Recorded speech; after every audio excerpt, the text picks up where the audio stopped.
Buenos días, chicos y chicas. Hoy vamos a estar en nuestra clase de ciencias naturales. Bueno, hoy vamos a ver solo una materia porque quizás nuestra profe Lucy, la profe de inglés, tenga que también evaluarlos y trabajar con ustedes en ciertas cosas. Entonces vamos a ocuparnos hoy de nuestra clase de ciencias naturales. Y para eso, una tarea que dejé y que muchos me han mandado sus excelentes evidencias y que ustedes saben mucho. Y de pronto, con mi ayuda, entre los dos ampliaremos este tema. ¿Cuál es? Pues uno que les dejé en las vacaciones. Los 5 reinos de los seres vivos, ¿cómo se clasifican? ¿Listo? Entonces espero que todos en casa estén muy concentrados y me ayuden a descifrar este gran mundo de seres vivos que se han clasificado en 5 reinos. Bueno, empezaré por el primero y para eso me apoyaré en un mapa conceptual. Quizás desde casa estará muy borroso, pero iré señalando e iré mostrando las partes importantes de cada reino. Y me detendré a hacer algunas sugerencias y explicaciones. Bueno, acá en los reinos vamos a tener unos criterios para evaluar de cada reino. ¿Qué criterio vamos a evaluar? El tipo de nutrición, ¿sí? Según el número de células, ¿sí? Cómo es cada ser vivo, porque sabemos que todos los seres vivos tienen células.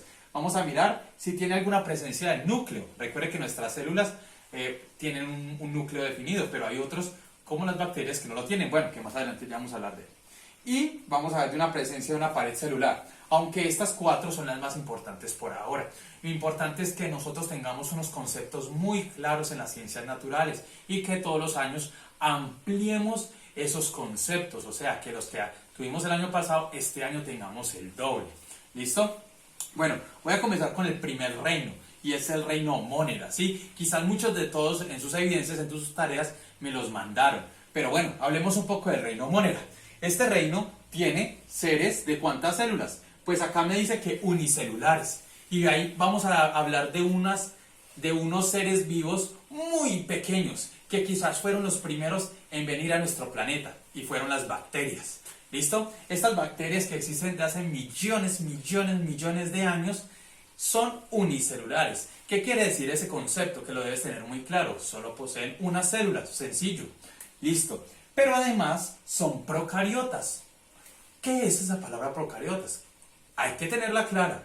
Bueno, procariotas quizás es que no tienen un núcleo definido en sus células. Entonces, las bacterias no es porque sean pequeñas, sino que dentro de su composición son procariotas. Tienen una célula que no tiene un núcleo definido. Y dice además que tiene una pared celular de mureína. Bueno, eso es algo como más amplio para ampliar el texto. Listo, ¿qué me voy a detener acá? Quizás en mi cuadro, esto es un mapa conceptual, no hay algo que también investigué, porque me encantan las ciencias naturales, todo lo que es laboratorio, consultas, experimentos, y me di cuenta que en el reino Monera también habían unos seres vivos llamados algas verdiazules, ¿sí? Las algas verdiazules no son plantas, pero pertenecen al reino Monera, ¿sí? Por tener unas características. Recuerden que estos reinos, o cada uno de ellos, de estas familias, se adoptó debido o se reunieron a unas categorías o a unas características taxonómicas. Entonces, aquí vamos a tener bacterias. Recuerden, miren a ver si lo metieron en sus trabajos, pero también vamos a tener algas verdiazules. Pero a diferencia de las algas verdiazules, acá nos van a decir que son autótrofas. Bueno, hay que tener en cuenta esas dos primeras palabras que no he explicado. Dijimos que las bacterias eran heterótrofas. ¿Qué quiere decir heterótrofas? Bueno, es un concepto que necesito que lo tengas ya muy claro. Cuando un ser vivo es heterótrofo, es aquel que no es capaz de producir su propio alimento, ¿sí? Pero estas algas verdiazules son autótrofas, pero pertenecen al reino Monera y son capaces de producir su propio alimento. ¿Listo? Entonces creo que has entendido muy bien el reino Monera. Oh, pero se me queda algo importante. Oh, sí. Oh. Yes, lavarnos las manos. ¿Por qué? Porque las bacterias también hay que decir unas características. Pueden ser perjudiciales, pero hay unas benéficas. ¿Lo sabías? Pues te voy a contar algo más. Resulta que hay unas bacterias que son perjudiciales, como por ejemplo el neumococo, Sí, hay una bacteria muy diminuta, recuerde que para verla hay que verla con un microscopio electrónico y producen una enfermedad que se llama la neumonía, ¿sí? Que puede ocasionar hasta la muerte del ser humano. Entonces, el neumococo es una bacteria que produce la neumonía. Pero también no se me asusten, hay algunas bacterias que lo deben saber, son benéficas. De hecho, en nuestro cuerpo, en el sistema digestivo, para nosotros poder hacer la digestión de los alimentos, hay una bacteria llamada lactobacillus. Los lactobacillus están en estos momentos en nuestra ayudándonos a hacer el proceso de digestión y son bacterias benéficas. ¿Listo? Entonces quiero que tengas en cuenta esas dos para que amplíes más todo lo que hiciste en tu tarea en vacaciones. Listo. Después de lavarme mis manos, me iré al segundo reino. Este segundo reino está trabajado por el reino protista, que acá le dicen protoptista, pero en realidad nosotros le vamos a decir protista. Bueno, voy a ampliar un poco acá. Bueno. Pausamos ahí. Bueno, continuamos. Y nuestro segundo reino es el reino protista, como lo había mencionado. En este reino vamos a encontrar algunos autótrofos en su alimentación y heterótrofos. Recordemos, no quiero seguir explicando siempre esto. Autótrofos producen su propio alimento y heterótrofos que no somos capaces de producir su propio alimento. ¿Listo? Entonces acá vamos a encontrar esas dos familias revueltas en este mismo reino. Y también vamos a encontrar seres unicelulares y pluricelulares. Recuerden, unicelulares, una sola célula, concepto claro. Pluricelulares o multicelulares tienen millones de células. ¿Listo? Y dicen que son eucariotas. ¿Sí? Quiere decir que la palabra eucariotas tienen un núcleo bien definido. ¿Sí? Por ejemplo, las células mías son eucariotas, las tuyas también.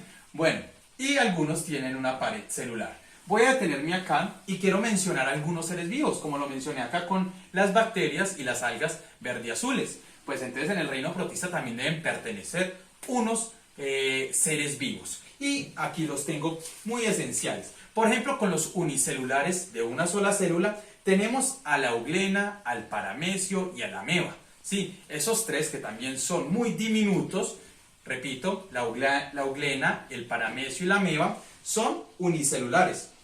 Y tenemos dentro de este mismo reino unos multicelulares. Y también son algas, pero estas son algas pardas, son otro tipo diferente a las que estaban en el reino Monera, ¿sí? Entonces las algas pardas son multicelulares, pero el paramecio, la ameba y la euglena son unicelulares. Ahora, ¿cuál de estas dos familias son eucariotas? Que quiere decir que tienen un núcleo bien definido, ¿listo? Pero hay que mencionar algo más. Hay dos de ellos que son capaces de producir su propio alimento. Y adivine quiénes son. Pues sí, las algas pardas. Pero además, la ameba también es capaz de hacer este proceso, de producir su propio alimento, para que lo tengamos en cuenta. Entonces se llaman autótrofos. Y el restante serían heterótrofos, que no son capaces de producir su propio alimento. Y ahí tenemos al paramecio y a la ameba. ¿Listo? Entonces, perdón, me equivoqué. La euglena es la que es capaz de producir su propio alimento. Corrijo. La euglena es la que es capaz de producir su propio alimento, junto a las algas. Y los que son heterótrofos son el paramecio y la ameba. ¿Listo? Entonces ahí terminamos con esos seres vivos en este reino. Ahora pasamos a uno de los reinos que más me encanta. Y es el reino fungi. ¿Sí? Fungi, o también conocido como el reino de los hongos. ¿Listo? Y aquí vamos a tener una gran cantidad. Esta gran cantidad, todos van a ser, o la gran mayoría van a ser heterótrofos, ¿sí? No son capaces de producir su propio alimento, ¿sí? Y además hay unos que son unicelulares y otros que son pluricelulares. A pesar de que todos son hongos, hay unos unicelulares y otros multicelulares. Y además tienen también un núcleo bien definido. Ya tenemos dos familias de un núcleo bien definido que le vamos a llamar eucariotas. Recuerden que el primer reino de los monedas fue procariotas, no tenían un núcleo bien definido. Bueno, entonces ahora vamos a hablar un poco más de ellos. Entonces en el reino fungi vamos a encontrar que tienen una sola célula y vamos a decir un hongo, las levaduras. Y ¡oh! Me dio como hambre. ¡Hambre! ¡Wow! ¿Qué aparece por acá? ¡Oh, sí! Ah, resulta que este crocante pan tiene en su interior levadura. La levadura es un hongo que ayuda a que el pan se amplíe y tome un mejor tamaño y un mejor sabor. ¿Listo? Y mira, ¿será que me va a hacer daño? Y es un hongo. Oh, bueno. Y por el otro lado, hongos pluricelulares, tenemos los champiñones. ¿Los qué? Los champiñones. ¡Wow!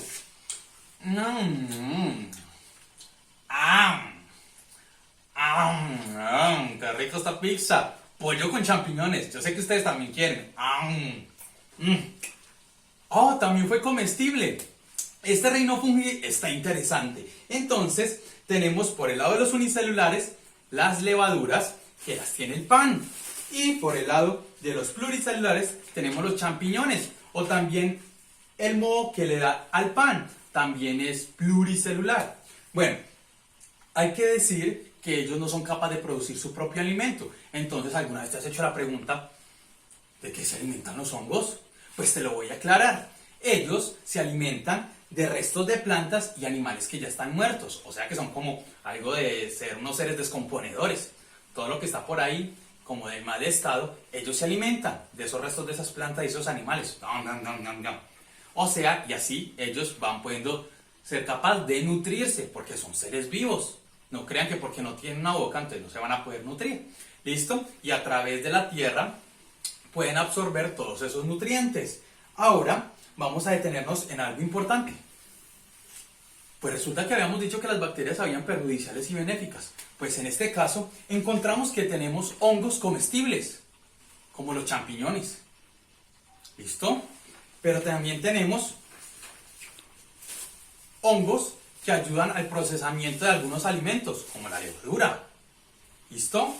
Y además, también tenemos hongos venenosos. ¡Ojo! Tú no puedes ir cogiendo por la calle cualquier tipo de hongo. Hay unos hongos muy venenosos. Por ejemplo, la amanita, investigué ese, lo consulté. La amanita es un hongo totalmente venenoso, te puede matar. Y también hay hongos que nos pueden dar a los seres humanos en nuestro cuerpo. Por ejemplo, hay un hongo que lo muestran mucho en la TV y es el pie de atleta, ¿sí? El pie de atleta es un hongo que su nombre científico se llama triclopitón, ¿sí? Y también quiero detenerme porque resulta que hace muchos años un médico militar muy estudioso llamado Alexander Fleming, yo creo que ustedes lo conocieron, sí, pero en revistas, porque hace mucho tiempo, más o menos en el año por allá 1929, él en su laboratorio, una vez, este médico que ayudó mucho en las guerras que hubo,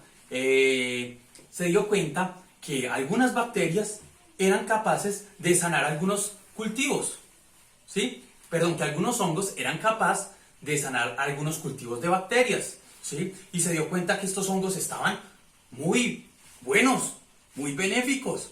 Y además, ese hongo que él encontró se llamaba el Penicillium. Penicillium es un tipo de hongo benéfico que ayudó a que Alexander Fleming, en compañía de un gran número de personas, entonces reunieran sus estudios y desarrollaran un gran antibiótico. Ese antibiótico ayudaba a que ese cultivo de bacterias que él tenía en su laboratorio nos dañara los hongos. Imaginémonos que acá está el hongo Penicillium y fue capaz de limpiar todo el cultivo de bacterias.